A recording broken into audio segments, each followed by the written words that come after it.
Hello guys, I am Janvi and आज मैं आपको बताने वाली हूँ एक बहुत ही मिस्टीरियस कहानी। ये कहानी के बारे में बहुत ही कम लोगों ने सुना होगा और बहुत ही कम लोगों को इसके बारे में इन्फॉर्मेशन भी है।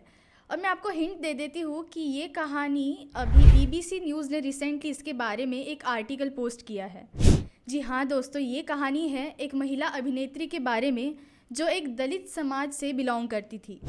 ये कहानी तो वैसे पहले से ही मिस्टीरियस है, तो इसको और मिस्टीरियस ना बनाने के लिए मैं आपको बता ही देती हूँ कि आज हम बात करने वाले हैं पी.के. रोज़ी के बारे में।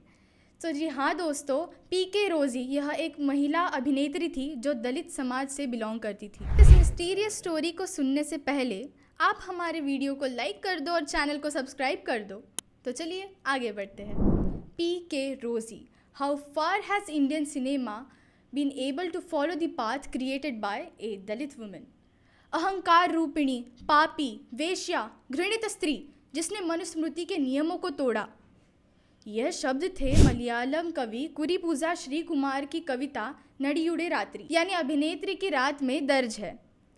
ये वही भाव थे दोस्तों जो लगभग 100 साल पहले मलयालम सिनेमा की पहली महिला अभिनेत्री पी.के. रोज़ी के खिलाफ जातिवादी समाज ने प्रकट की थी, जब उनकी पहली और आखिरी फिल्म विगत कुमारन यानी खोया हुआ बच्चा का प्रीमियर हुआ।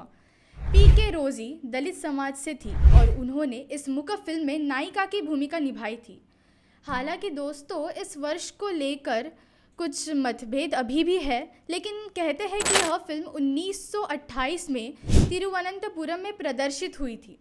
फिल्म निर्माता जे.सी. डेनियल ने इसे निर्देशित किया था। जे.सी. डेनियल को मलयालम फिल्म के जन्मदाता भी माना जाता है। जब इस फिल्म में एक दलित महिला को नायर पात्र के रूप में देखा गया तो ऊंची जाति के दर्शक भड़क उठे और उन्होंने थिएटर में ही तोड़फोड़ कर दी और वहां से रोज़ी और डेनियल को भी भगा दिया। ये तोड़फोड़ बस यहाँ तक ही नहीं रुकी, इसके बाद भी हिंसा शुरू रही और भीड़ ने रोज़ी के घर को ही आग के हवाले कर दिया। साल 2003 में प्रकाशित श्री कुमार की मार्मिक कविता ने उस घटना को फिर से उजागर किया, जिसने रोज़ी को हमेशा के लिए गुमनाम कर दिया। रोज़ी के जीवन के बारे में बहुत कम जानकारी उपलब्ध है। गूगल ने 2023 में उनके 120वें जन्मदिन पर एक डूडल समर्पित किया, लेकिन उनकी वास्तविक जन्मतिथि की पुष्टि आज भी नहीं हो सकी। लेकिन दोस्तों वीनू अब्राहम ने नष्ट नायिका नामक एक नोवेल लिखी थी। वो बताते हैं कि रोज़ी के जन्म और मृत्यु की कोई स्ट्रॉन्ग इन्फॉर्मेशन नहीं है, यहाँ तक कि उनका प्रचलित चित्र भी प्रामाणिक नहीं माना जाता। सो दोस्तों चलिए अब हम जानते हैं रोज़ी के जन्म से मृत्यु तक की कहानी। रोज़ी का जन्म 19वीं सदी के शुरुआती दशक में तिरुवनंतपुरम के पुलया समुदाय में हुआ था, जिन्हें समाज में अछूत माना जाता था। वह आजीविका के लिए घास काटने का काम करती थी, लेकिन अभिनय के प्रति उनके झुकाव ने उन्हें कक्कारासी नाटक यानी लोक नाट्य शैली में कदम रखने का मौका दिया और यहाँ से ही उनके लाइफ का असली स्ट्रगल शुरू हुआ। Rosy Kakkarissi is believed to be the first women to act in place. It was during this time that she met Daniel and worked in Vigatha Kumaran. इस फिल्म के प्रीमियर के बाद हुए हंगामे के कारण रोज़ी इतना घबरा गई कि रोज़ी को जान बचाने के लिए तिरुवनंतपुरम से भागना पड़ा। कहा जाता है कि वह नागरकोइल के लिए एक ट्रक में छिपकर निकल गई, जिसे केशव पिल्लाई नामक एक व्यक्ति चला रहा था। बाद में रोज़ी ने उसी केशव पिल्लाई से ही शादी कर ली, जो नायर जाति से थे। जो असली हंगामा थिएटर में हुआ था वो इसी कारण से हुआ था क्योंकि एक दलित समाज की महिला ने एक उच्च जाति का रोल निभाया। पर इसके बाद अपनी असली पहचान छुपाकर रोज़ी ने अपनी बाकी ज़िंदगी उसी समाज में ही बिता दी जिसने कभी उन्हें स्वीकार करने से इनकार कर दिया था। वैसे तो बताया जाता है कि इनकी मृत्यु 1980 के दशक में हुई थी।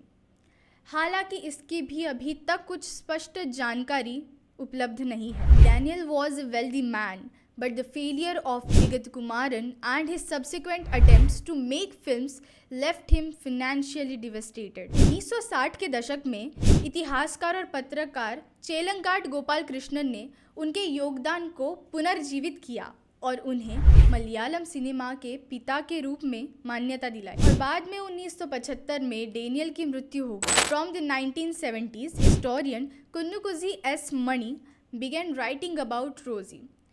उसके बाद 21वीं सदी में जब रोजी को पहचान दिलाने के कई प्रयास किए गए, पर रोजी की ज़्यादा इन्फॉर्मेशन ना होने के कारण बहुत लोग इसमें नाकामयाब रहे। इसके बाद वीनू अब्राहम ने पहली बार 2005 में केरला फिल्म फेस्टिवल के वक्त दलित लेखकों के एक संगठन द्वारा जारी एक विरोध पत्र के माध्यम से उनके बारे में जाना। इसके बाद उनके शोध के आधार पर उन्होंने नष्ट नायिका लिखी। Next in 2013 director Kamal made the Malayalam film named Celluloid, starring Prithviraj Sukumaran as Daniel and debutant Chandni Geeta as Rosie।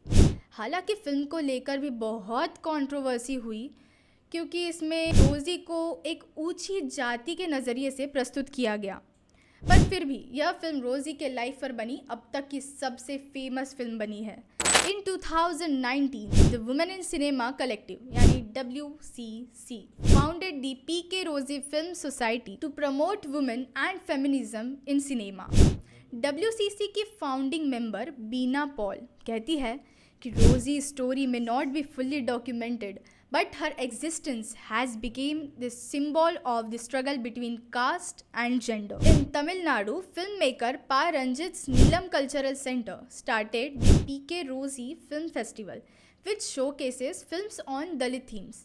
The signature video of the 2024 Kerala International Film Festival also pays tribute to Rosie।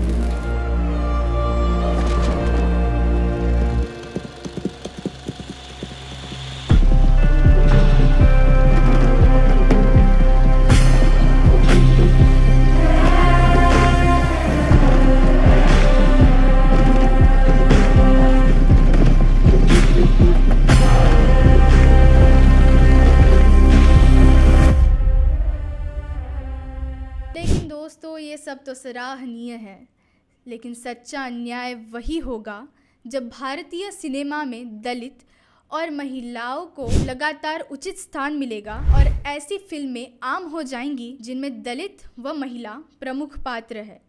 Even today, Dalit heroes and heroines are rarely seen in mainstream films, and film stars whose Dalit caste identity is publicly known are really very rare। Director Kamal believes that if Rosie were alive today, she would have got to play the supporting role rather than the main lead।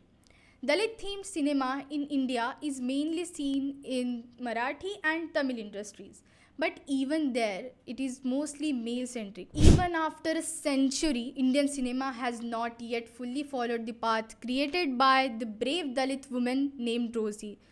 So इतनी जो रोज़ी की जो sad story थी ये सच में सोचने लायक है।